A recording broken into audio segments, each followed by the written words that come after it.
I'm not perfect, you know? I mean, you're close. I'm not perfect. We try. We try. I'm Nina Melendez, and this is a show about what's behind success and setbacks, all while making a sandwich. Tell me what sandwich we're making today. Okay. By the way, can I just have a moment? Anyone follows me on Instagram, they know that I'm a little adverse to the kitchen. This is my husband's domain, but I am empowering myself thanks to you today. We're just gonna do something elegant and simple. Okay. I'm just a turkey sandwich kind of gal. Okay. So how about you cut the bread, I'll cut the tomato? Okay.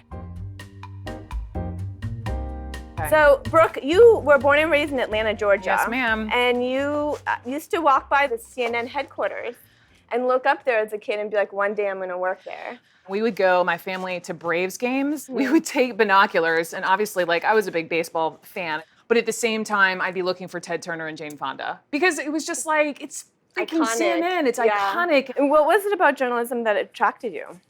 Well, honest answer is I didn't grow up saying like, I want to be on television. I knew that I was a storyteller, and what do you do when you're from Atlanta? You drink Coca-Cola and you root for the Braves, like you try to intern at CNN. That's when I was like the bug totally bit. And I was like a kid, you know, pressing my face against the glass wall, like watching the CNN news anchors, you know, like do the news and hearing the clickety-clack of the keyboards and the printers on set. I just like, whatever it was, excitement of it. I wanted in. You worked your tail off.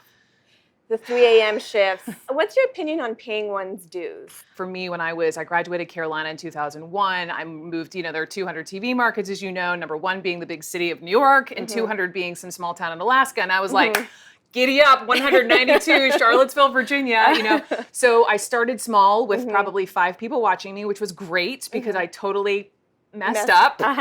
And, you know, was the one-woman newsroom overnight, rolled the teleprompter with my foot at 7 a.m, oftentimes rolled it the wrong way. You know, you just like make your mistakes, and I'm a big believer of making your mistakes, learning from them, and moving on. We've all been there and done that, and I would never, ever trade it. Because if you cruise through, like, A, what do you have to look forward to? And B, there's a grit that's missing. There's a grit, and you're going to make mistakes. Yeah. So make the mistakes with 5 people watching. Right. That's what I say. Oh, I love that. Let's do the mustard. Perfect. Okay. Was there a story that you covered that changed a perspective that you had? I mean, every single story. Really? Every single person I interviewed, every single place that I was flown into, just opens your aperture of life. Full stop. I mean, I could tell you, you know, everything from like hanging out with Willie Nelson on his bus, you know what I'm saying? To landing on an aircraft carrier in the middle of the Persian Gulf. And so to be flown in and then helicoptered in on his guided missile cruiser changed my perspective of men and women at war. I try genuinely to approach the news thinking like, okay, what would my grandmother think? And what would my friend in Soho think? And sort of trying to, you know, thread the needle that way. But I do think that, you know, I'm really fascinated actually in the concept around like, what is truth now? I am a huge believer in capital J journalism. I have a surprise for you, Brooke. In honor of your state of Georgia, we're gonna make a peach cocktail with bourbon. Giddy up! Are you into it? Yes, okay, yes. great. How about you cut the peaches? Okay. And into little bits, and then I'll do the smashing. Peaches. I feel like for you to make a peach bourbon smash, I gotta hear you throw down a y'all. Y'all. Y'all. Y'all. Brooke, I read your book, Huddle, and Yes. I loved it. I really did. Thank you. I read it over the weekend like that. It was such a good, easy, inspiring read. Thank you. You talk about the scarcity mindset. Yes. How can one get away from that scarcity mindset into the abundance mindset, particularly for women? I truly believe in this ethos of the more the merrier. Like, I want to crush this sandwich making situation for you. I want our sandwich clip to do so well that the bosses at LinkedIn are like, boom, promotion. Give her a raise. You too, Rob. You too. Now we put the bourbon. Oh, come on. Okay, I'm saying. I mean, I let it on. Good, we're good. Okay. Oh, hand it over. Oh, there we go. Okay, great. And then you can pour. Okay.